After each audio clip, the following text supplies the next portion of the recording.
Tidak usah bermadzhab, langsung saja menggunakan Al-Quran dan Sunnah. Pernyataan seperti ini apakah bisa dibenarkan? Kita baca dulu penjelasannya dalam kitab Tanwirul Qulub. Bismillahirrahmanirrahim. Wa man lam yuqallid wahidan minhum, dan orang yang tidak taklid kepada salah satu dari imam empat mazhab. Empat mazhab itu mazhab apa saja? Mazhab Syafi'i, mazhab Maliki, mazhab Hambali, dan mazhab Hanafi. Wa qala ana a'malu bil kitabi was sunnati, dan orang tersebut berkata, saya mengamalkan kitab dan sunnah, saya mengamalkan Al-Quran dan Al-Hadis. Muda'iyan fahmal ahkami minhuma, dan serta mengaku faham hukum-hukum dari Al-Quran dan Hadis. Ucapan tersebut fala yusallamu lahu bal huwa mukhtiun dzalun mudhillun, maka ucapan tersebut tidak bisa dibenarkan, bahkan itu ucapan yang keliru dan sesat serta menyesatkan. Jadi kalau ada orang yang mengatakan saya telah mengamalkan Al-Quran dan Hadis, saya telah memahami hukum-hukum Al-Quran dan Hadis, dan tidak mengikuti mazhab dari mazhab 4, itu ternyata itu ucapan yang sesat menyesatkan. Siyama fi hadzal zamani allazi amma fihil fisqu wa kasurat fihi da'wal batilah.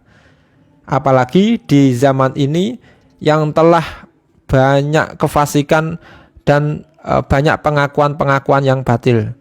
Jadi pengakuan kembali ke Al-Quran dan Hadis oleh orang zaman sekarang ini adalah pengakuan yang batil, pengakuan yang keliru. Alasannya li'annahu istizharu ala a'immatid, karena dia telah berusaha mengungguli dari imam-imam empat mazhab tersebut.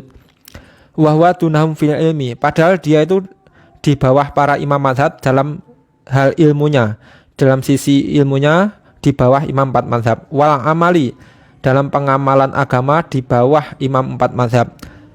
Wal adalati, dalam sifat adalahnya di bawah imam empat mazhab. Wal ittila'i, dalam masalah menganalisa suatu hukum di bawah imam empat mazhab.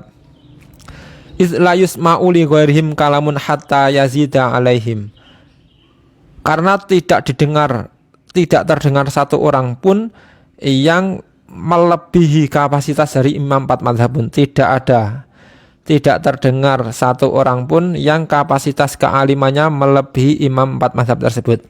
Au yumasilahum fil ilmi, atau minimal menandingi dalam ilmunya tidak ada. Wal adalati, menandingi dalam sifat adalahnya tidak ada. Wal ihatoti bi ilmi arabiyati, dan menguasai ilmu Arabiahnya itu tidak ada yang menandingi imam empat mazhab. Wa walis sahabati wal usuli wa tafsiri wal hadisi, penguasaan tentang pendapat-pendapat dari para sahabat tentang usul, tentang tafsir dan hadis, itu tidak ada yang menandingi imam empat mazhab. Wa fit tahqiqi baqiyati syuruti ijtihadi, dan dalam detail-detail lain yang memenuhi syarat ijtihad tidak ada yang sama menyamai imam empat mazhab. Wa hadza mustahilun, dan ini mustahil jika ada orang sekarang yang mengatakan bisa menandingi atau menyamai imam empat mazhab. Li'anna minal a'immati Aba Hanifah wa huwa tabi'iyun, karena di antara dari imam empat mazhab tersebut ada Abu Hanifah, yaitu mazhab Hanafi, dan beliau termasuk tabi'in. Tabi'in itu generasi setelah para sahabat. Wa kadza qila fi Malik wa Syafi'i wa Ahmad min tabi'it tabi'in. Begitu juga Imam Malik, mazhab Maliki, wa Syafi'i, mazhab Syafi'i, wa Ahmad, mazhab Hambali, itu termasuk golongan dari tabi'it tabi'in, generasi setelah tabi'in. Wa fil hadisi as-sahihi khairul quruni qarni summa lazina yalunahum summa lazina yalunahum. Sedangkan di dalam hadis yang sahih terdapat dawuh Rasulullah, sebaik-baik generasi adalah generasiku, kemudian generasi setelahnya, kemudian generasi setelahnya. Wal ikhtilafu fil furu'i la yadurru, perbedaan pendapat imam empat mazhab dalam masalah cabang-cabang agama itu tidak masalah. Bal huwa rahmatun, akan tetapi itu malah sebuah rahmat. Kenapa? liqaulihi sallallahu alaihi wasallam ikhtilafu ummati rahmatun, karena berdasarkan sabda Rasulullah perbedaan pendapat umatku adalah rahmat. Perbedaan pendapat ulama dari umat Rasulullah termasuk rahmat. Rawahul Baihaqi. Wa mura'atul khilafi wal akhdhu bil ahwati mandubun indal kulli. Sedangkan menjaga perbedaan pendapat dan mengambil pendapat yang lebih hati-hati itu disunahkan menurut mereka semua.